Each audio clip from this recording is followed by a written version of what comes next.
Meus amados irmãos, a paz do Senhor. Já quero louvar a Deus pela vida de cada irmão da nossa classe Abraão, também pela vida do nosso superintendente, presbítero Tomás, e pela vida do nosso pastor Alvani. Espero que todos tenham tido uma noite de descanso abençoada e reparadora, e que a família de cada um dos irmãos estejam sendo guardada pela virtude do nosso Senhor.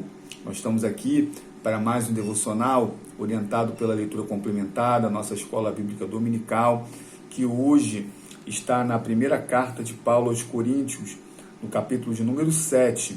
A leitura é do verso 20 ao 24, que diz assim: cada um permaneça na vocação em que foi chamado. Você foi chamado sendo escravo? Não se preocupe com isso. Mas se você ainda pode tornar-se livre, aproveite a oportunidade. Pois quem foi chamado no Senhor sendo escravo é liberto, que pertence ao Senhor. Do mesmo modo, quem foi chamado sendo livre é escravo de Cristo. Vocês foram comprados por preço. Não se tornem escravos de homens. Irmãos, cada um permaneça diante de Deus na condição em que foi chamado. Meus irmãos, nós estamos nos preparando para a lição de número 12 da nossa Escola Bíblica Dominical, com o título de O Custo Pessoal de Viver os Planos de Deus. Então, na lição passada, nós vimos os motivos que levaram José a chegar até o Egito. E nessa próxima lição, do próximo domingo, nós vamos ver quais são as lições que nós podemos tirar com o fato de todas essas coisas terem ocorrido com esse jovem de apenas 17 anos, quando a narrativa bíblica passa a contar a sua história, né? Então nós já temos aprendido alguma coisa acerca disso, né? Nós falamos que as adversidades não determinam o cumprimento ou não cumprimento dos propósitos de Deus na nossa vida, porque Deus ele tem poder de fazer que até com as coisas ruins contribuam para com os seus propósitos. Vimos que em dado momento os sonhos de José pareciam ter se tornado em pesadelos, dado a sequência de fatos desagradáveis, de adversidade, de perseguições a qual ele era submetido, mas ele decidiu confiar no Senhor, né? Então, meus irmãos, no texto que nós lemos, nós vemos que a condição que nós nos encontrávamos quando fomos chamados, ou a condição que nós estamos vivendo, o local que nós estamos, não determina as bênçãos de Deus sobre as nossas vidas. Se Deus te chamou, Ele é fiel para cumprir as promessas dele na sua vida, independente do local em que você esteja. É muito comum no nosso meio as pessoas, a gente chama de correr atrás da bênção, né? As pessoas vão aonde, dentro da concepção humana, ela entende que ela pode ser favorecida, que ela pode ser abençoada, mas não. Quando nós temos a presença de Deus, as bênçãos de Deus também nos acompanham.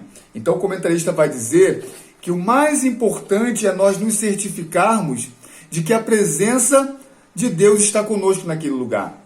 Quando José estava na casa de Potifar, a palavra de Deus diz que Deus era com ele naquele lugar. Quando José estava no cárcere, a palavra de Deus diz que Deus era com José naquele lugar. Por isso que tanto na casa de Potifar quanto no cárcere, José foi abençoado. Louvado seja o nome do Senhor. Tem um comentário muito interessante na lição que eu marquei, que diz que a velha masmorra tornou-se um lugar diferente por causa da sua presença. As prisões no tempo antigo eram em masmorras, né?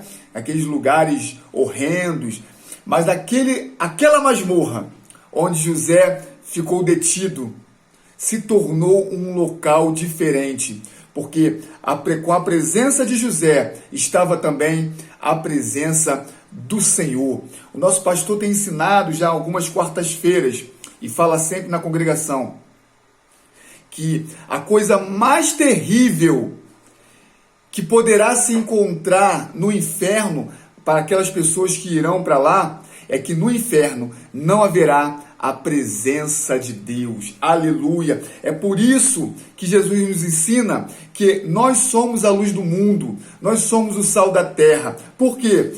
A presença de Deus, a glória de Deus é refletida através das nossas vidas.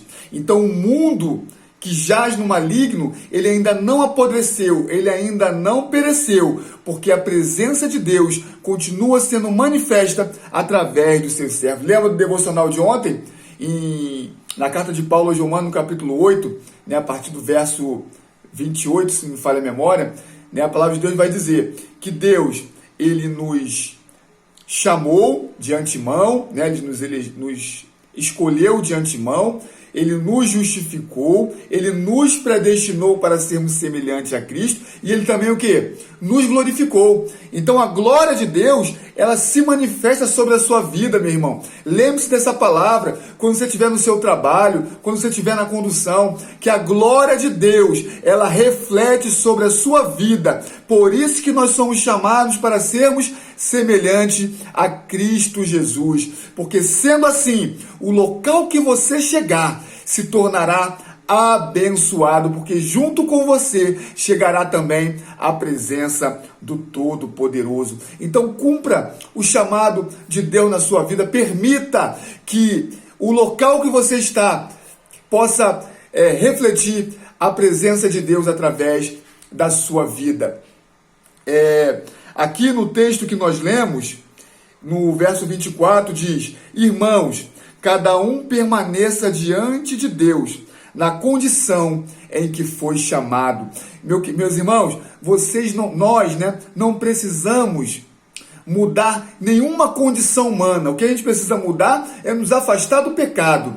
Mas aquele que foi chamado como pedreiro, pode continuar sendo pedreiro, que Deus vai te abençoar na obra. Aquele que foi chamado como militar, pode continuar sendo militar, que Deus vai te abençoar dentro do quartel. Aquele que foi chamado em qualquer área da sua vida, Deus vai abençoar onde você estiver, porque a condição de escravo ou de livre nesse tempo é temporária, nesta terra é temporária, porque em Cristo Jesus todos nós somos livres, aleluia, louvado seja o nome do Senhor. Que Deus possa falar melhor aos nossos corações, que esta palavra possa te dar direcionamento na sua vida, irmãos. Que o local que você está é o local onde Deus vai te abençoar. Deus não precisou tirar José da casa de Potifar para abençoar ele. Abençoou José dentro da casa de Potifar. Deus não precisou tirar José de dentro do cárcere para abençoar ele. Abençoou ele dentro do cárcere, porque o nosso Deus tem poder para fazer com que até com as coisas ruins contribuam para que os seus servos sejam abençoados. Então que esta palavra traga alegria ao seu dia, que esta palavra traga vida ao seu dia, que essa palavra fortaleça a sua fé e que Deus te abençoe, que Deus te dê uma quarta-feira de bênção e de vitória, no nome de Jesus. Querendo Deus, logo mais à noite nós estaremos num lindo culto de ensino da palavra, um culto da CIB, na nossa congregação, no nome de Jesus. Se organize, irmãos, para que esta noite você esteja reunido com a Igreja de Cristo para glorificar e bendizer o nome do Senhor. Fique com Deus.